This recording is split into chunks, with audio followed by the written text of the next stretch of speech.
Ini atraksi beginian nih.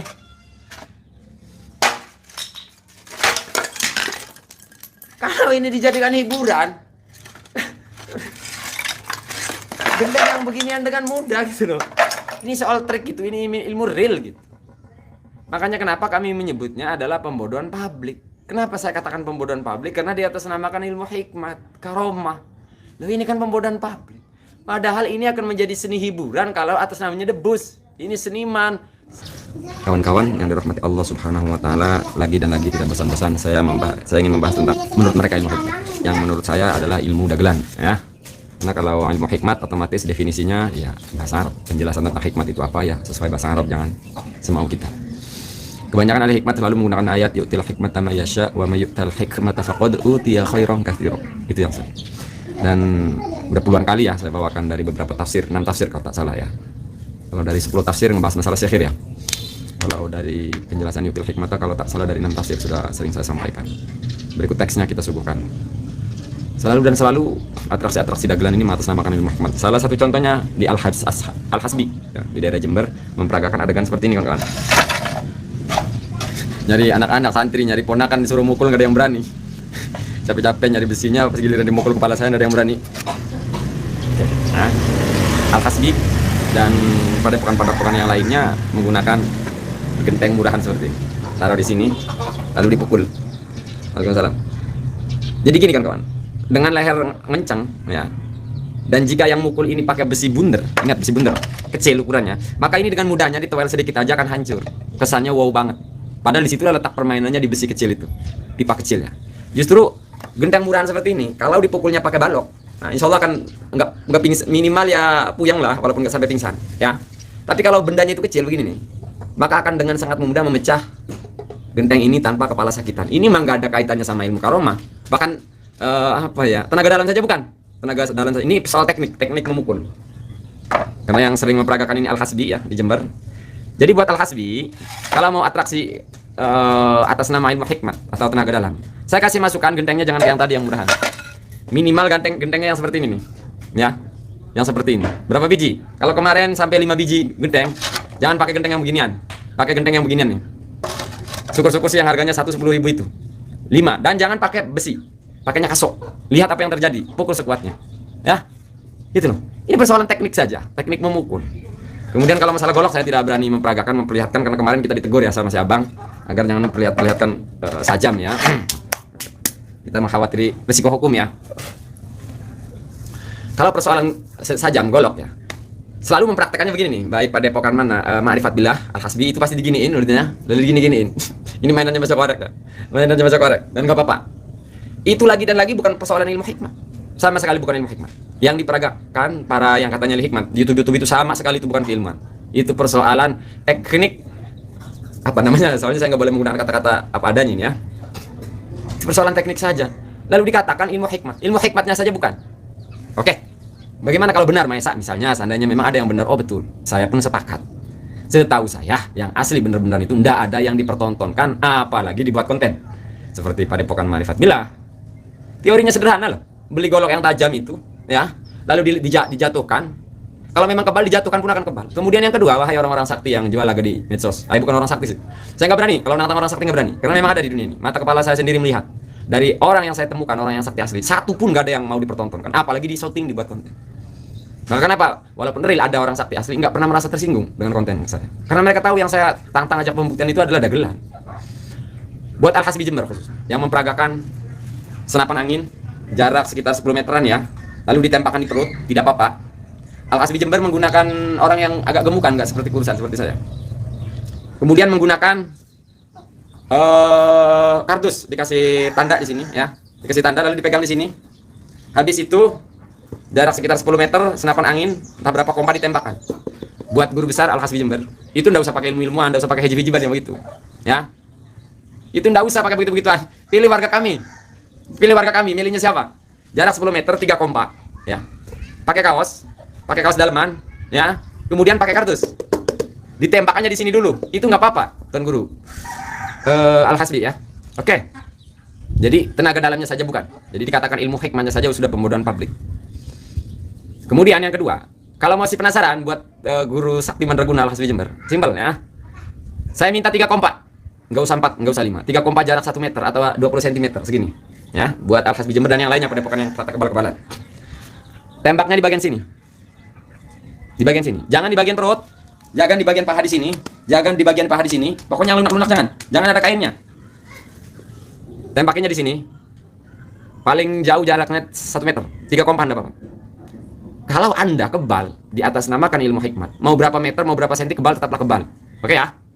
Jadi buat guru besar Al-Hasbi, kemudian Ma'rifat Billah dan yang lainnya yang merasa memperagakan ilmu dagelan seperti ini, silahkan 3 kompaan, lebih banyak, lebih bagus misalnya 4-5, jaraknya 1 meter atau 20 cm di sini. Tapi kenapa kawan-kawan? Karena di sini ada tempurung. Oke, saya capeknya, saya nggak siap. Sajam sih ya. Aduh, aduh gitu. Jadi gini nih kawan-kawan nih, saya kasih contoh ya. Golok yang tumpul kalau dihantemin ke sini, contoh nih, ke kayu, ya. Ini akan menyisakan bekas. Walaupun dikasih kain, atau soft gun, atau senapan angin, terserah. Pokoknya kalau dalamannya ini benda keras, maka akan, karena di sini membentur ya. Kalau dikasih kain, kainnya masuk, kadang jebol. Tapi kalau di lunak, contohnya di perangkat lunak, seperti di sini ya, atau di sini, atau di perut. Kalau ada kain, itu tidak nembus. Hanya paling agak bentolan merahan. Terus di mana letak ilmu hikmatnya? Terus di mana letak ilmu hikmat? Bagaimana kalau seandainya benar Maesa real? Oke. Buat yang real ilmu kebalan, sering saya sampaikan data di kitab ini bahwa seandainya pun real, suatu keilmuan kekebalan itu kategorinya sihir. Tidak ada sangkut pautnya dengan karomah, tidak ada sangkut pautnya dengan maunah. Karena baik maunah ataupun karomah adalah sesuatu khariqul adat, keajaiban terjadi spontan tanpa proses pembelajaran dan proses ritual. Catat di situ. Jadi para ahli hikmat mengatasnamakan hikmatnya saja sudah pembodohan publik. Apalagi sampai mengatasnamakan karomah. Lebih-lebih pembodohan publik. Tidak sesuai dengan definisi. Dagelan, semuanya dagelan ini. Yang di YouTube ini dagelan semuanya. Apabila di atas namakan ilmu hikmat. Monggo kalau mau misalnya kalian kasih nama sajalah energi tenaga dalam bumi lah apalah kan. Lah kalau di atas namakan karomah, ilmu hikmat sudah dibabat habis oleh Syed Abdurrahman di dalam kitab Bughatul Mustarsyidin tentang kekebalan-kekebalan yang dari dahulu memang suka mengatasnamakan Ahmad Ar-Rifai, Ahmad bin Alwan, atau ghairihima. Dari dahulu memang orang-orang seperti itu suka membawa para ulama, para aulia. Dan dipastikan para aulia tidak berzikir, tidak wirid, tidak ritual untuk kekebalan. Jadi kalau buat Al-Hasbi Jember yang suka peragain, nih pakai gentengnya yang harga minimal 6.000. Syukur-syukur yang 12.000 satu genteng. Berapa? 4. Taruh 4 di kepalamu. Taruh di sini. Yang lurus tapi ya. Yang modelnya begini nih.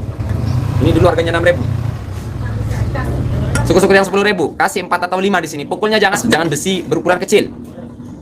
Jadi permainannya intinya gini, semakin kecil maka akan semakin tajam. Ketika dipukul, leher kencang, nah gini, yes, kesannya sakti banget. Kalau gentengnya yang seperti ini, dipukul sama besi pipa, ya dengan pukulan sedikit hancur, kepala nggak apa-apa. Itu soal teknik memukul. Coba mukulnya pakai balok. Karena semakin besar nih balok, semakin sulit untuk memecahkan. Ini bukan tantangan ya. Sakit bang. Enggak, masalahnya saya kerepotan nyari yang mukul, nggak ada yang berani mukul saya. Nah saya, ini soal trik itu, ini ilmu real gitu. Makanya kenapa kami menyebutnya adalah pembodohan publik. Kenapa saya katakan pembodohan publik? Karena di atas namakan ilmu hikmat, karomah. Lalu ini kan pembodohan publik. Padahal ini akan menjadi seni hiburan kalau atas namanya debus. Ini seniman, saya dukun, saya dukung. Ini atas sebeginian nih. Kalau ini dijadikan hiburan, gendeng yang beginian dengan mudah gitu loh. Aduh sampai kotor. Oplak. Ini kan jadi hiburan. Ini kan jadi hiburan. Apa pula ini? Ya kalau pakai genteng ini, jangankan 4 tadi 1 saya nggak berani kalau genteng begini. Ini soal teknik dasar saja. Letak pembodohan pabriknya di mana? Di atas namakan karomah. Padahal siapa saja bisa melakukan ini gitu. Ingat, alasan saya menyebut kedustaan dan pembodohan publik. Lara orang ya orang lah. Begini, yang penting tekniknya ini nih, macam nih. Nah gitu. Kalau ini saya berani nggak berani saya. Ini yang harganya 6.000 satu. Benjol lah kepala kita. Nah kalau genteng-genteng begini ya. Stop. Nggak butuh ilmu yang begini-begini. Saya jadi kayak si Marcel apa? Sebenarnya sering saya dulu melakukan seperti ini, cuma akhirnya dilarang oleh guru ya. Gak usah lah praktek-praktekin begitu. Bilang ya ini mah bukan keilmuan ya, ini persoalan trik saja. Nggak ada apa-apanya itu ya. Nah, nggak ada apa-apanya. Nggak ada apa-apanya. Entah aku kira di sininya ada apanya gitu. Kotor kan, rambutnya masih basah.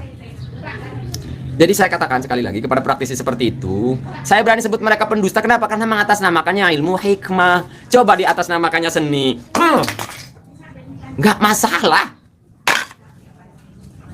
Apa ini dagelan-dagelan begini? Ini kelihatan ibu saya ngejerit nanti untuk ibu saya. Tapi sekali lagi saya katakan, saya tidak berani kalau gentengnya ini. Kepala saya bisa benjol. Nanti urusan sih. Ya. Kalau ditinjau dari ini, seandainya pun real ya, belajar kekebalan, maka termasuk kategori haram. Sudah selesai. Tidak usah lagi pada jual laga lah di YouTube, petang-petang tuh ujung-ujungnya nyari tamu juga, nyari pasien. Bawa-bawa Al-Quran, bawa-bawa hadis. Jadi walaupun penyebutan saya di sini adalah Al-Khasbi Jember ya. Oh ini sekaligus menjawab bahwa saya hanya numpang tenar. Saya katakan Al-Khasbi Jember subscribe-nya cuma 700-an. Nah, takut saya dibahas, numpang tenar. Saya bukan si Marcel yang nyerangnya hanya YouTuber besar. Tahu ujung-ujungnya kolab sama Ujang Bisomi. Enggak. Baik Padepokan Ma'rifat Billah, subscribernya sedikit. Baik Al-Khasbi Jember, bahkan nggak nyampe 1000. Ini sebenarnya jadi hiburan kaum. Sumpah ini jadi seni, menarik, menghibur masyarakat. Kalau jujur apa adanya. Kalau dikemas apa adanya, ini seni, debus, hiburan. Tapi kemudian menjadi pembodohan publik ketika ini di atas namakan karomah. Di atas namakan maunah, di atas namakan ilmu hikmat. Di mana letak ilmu hikmatnya mainan anak kecil begini?